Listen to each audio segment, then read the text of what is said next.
Hey everybody, what is going on? David here with Butler Outdoors. Today I've got a product review for you. We're going to be testing the Sevr Robusto.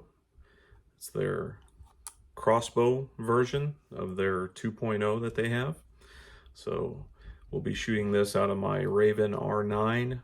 It'll be shooting a 450 grain bolt at approximately 375 feet per second.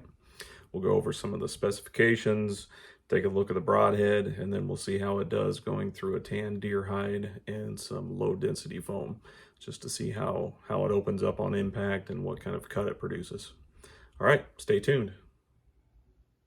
All right, so today we're looking at the Sevr Robusto. This is 150 grain. And they advertise it as a crossbow broadhead, although it's essentially the same thing as their other 2.0 titanium broadhead. The main differences are this one has 100% stainless steel ferrule, and it's a little bit wider here at the base of the ferrule, so it meets flush with the larger diameter crossbow bolts, and it is 150 grains. The 2.0 titanium that they offer is available in 100 and 125 grains. This Robusto is their only one that is 150 grains, and that is the only weight option that it comes in. A lot of the reviews out there go over a lot of the features of these, so I'm not gonna spend too much time on those. I'm just gonna have you guys take a look at it.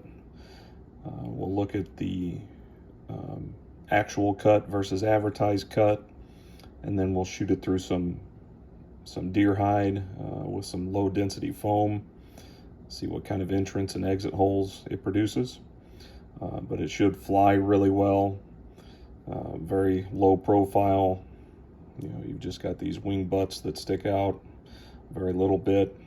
It's very streamlined, but it essentially it works as any other gator style head. Not the only difference, but the biggest difference is these blades actually lock into the open position. So we'll go ahead and deploy this one. You can see it just has the O-ring retention here. We'll roll this out of the way.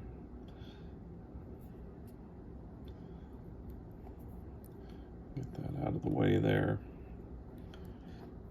And essentially just how it works, your blades are locked into place, and as it hits the hide of your animal that you're hitting, pushes on these wing tips, deploys the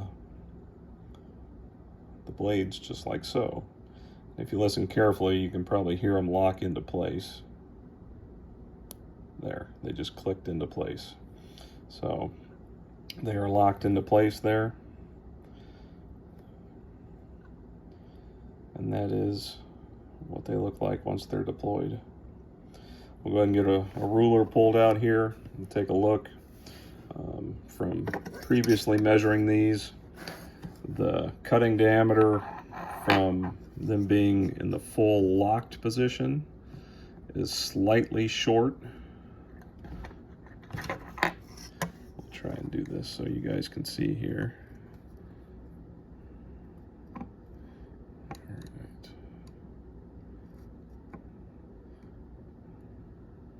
And it looks like we're about 1 inch and 15/16. So about a 1/16 of an inch short of the full 2 inches of advertised. But what you'll notice here is these wing butts.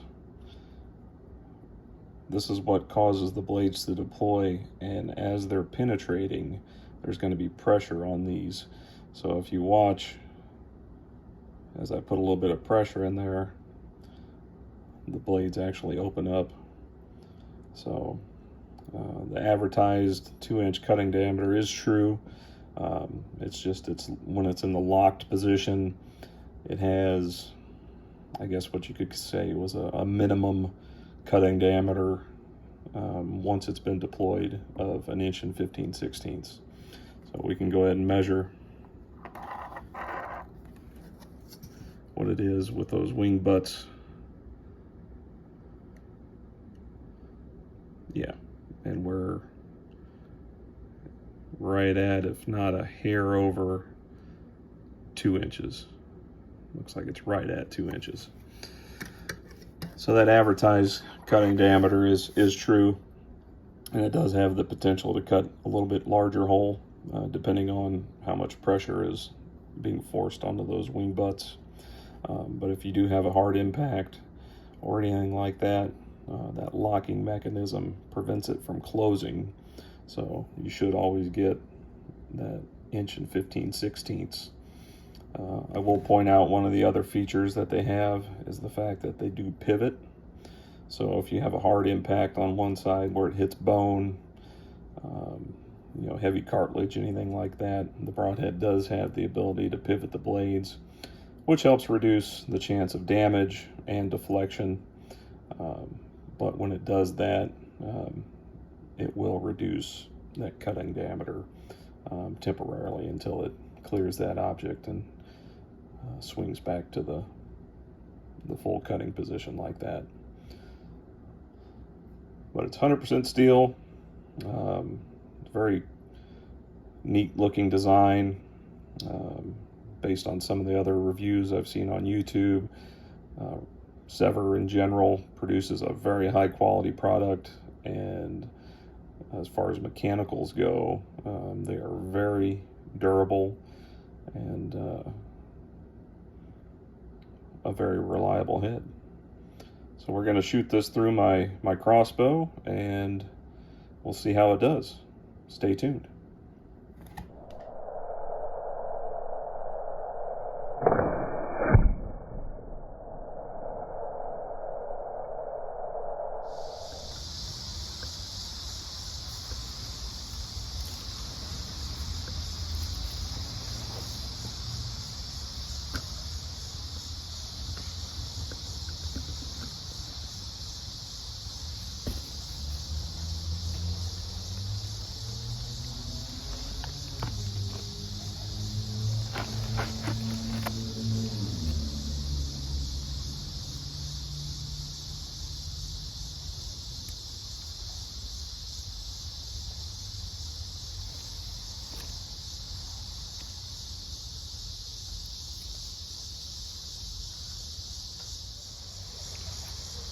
All right, so we just finished up shooting the Sevr Robusto. Give you an idea of the entrance and exit holes here. All this is just a tan deer hide that is wrapped around some low density foam, kind of help represent the insides of a deer.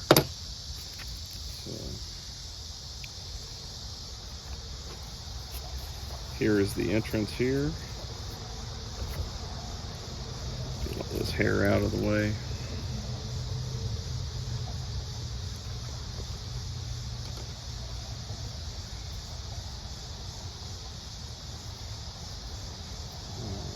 Definitely got deployment on entrance, but it doesn't look like it's quite the full cut. We are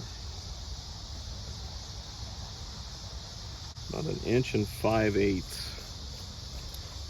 And then we've got the cross cut from the tip. Looks like about 3/8 of an inch. So 3/8 and then 1 5/8 inches. And then on the exit, as you can see, the exit's much bigger. We are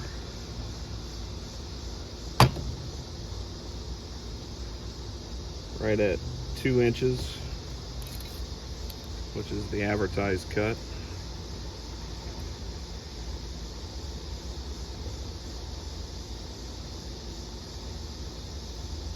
and then that 3/8 of an inch from the tip.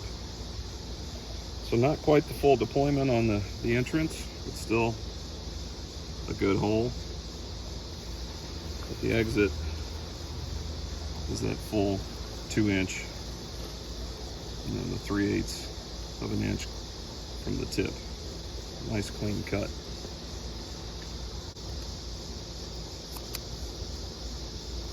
Got crossed with another hole here.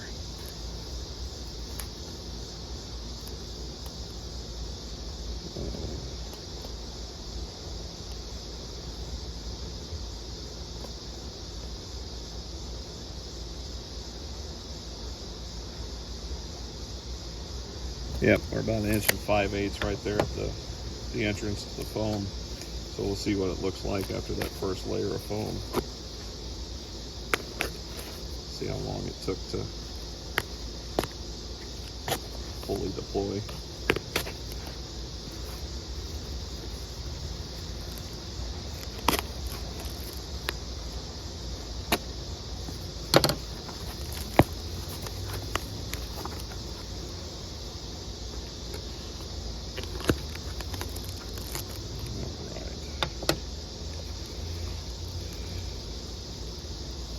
Looks like it fully deployed by the time it hit the second piece of foam.